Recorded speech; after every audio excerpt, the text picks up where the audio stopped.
So, ito po yung bayan ng Bae. So ayun po yung munisipyo sa may landmark na yun, and then yung simbahan. So kung maliligaw kayo dito, yung mga sakayan papunta sa mga barangay dito, ito po sa may palengke pala to, pamilyang bayan ng Bae. So ayan po yung pila ng mga tricycle. So punta po kasi ako ng Pasiano sa magtatanong po dito. So huwag lang kayo mahiya magtanong dito sa mga tricycle driver dito.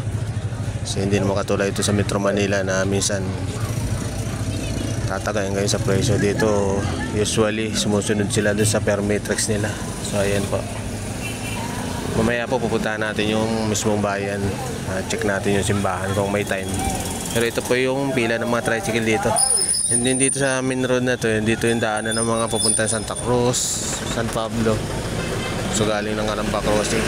So pabalik meron din po dumadaan dito, pabalik ng Calamba Crossing.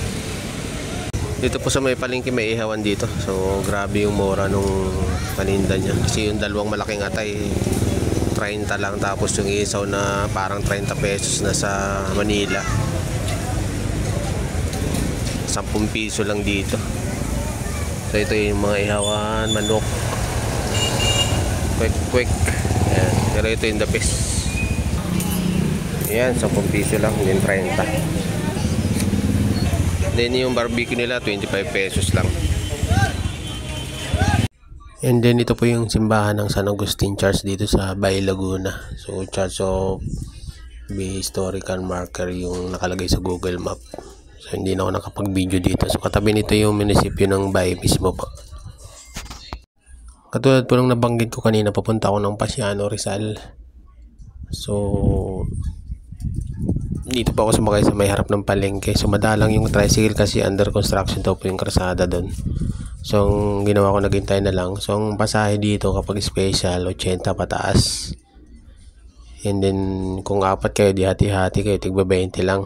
So meron pa lang mas malapit na way kung pupunta kayo ng Barangay Pasiano, Rizal. Kung manggagaling kayo ng Calamba Crossing, baba na lang kayo ng Barangay Maahas dun sa may 7-Eleven. So ito po yun, oh. So andyan po yung sakay ng tricycle papunta ng Pasiano, Rizal, mas malapit. So ang special naman po dyan 60 pesos. So kung nag-iisa kayo, pero mas mabilis po siya kasi via Maahas Road na po siya dadaan yung Erie, and then yung ibang kuha ng UP Los Baños area po. So that's all po. Kung may mga tanong kayo regarding sa pagbiyahe dito sa bandang Laguna area, message lang po kayo sa comment section, and then try ko po kayo sagutin. Maraming salamat po.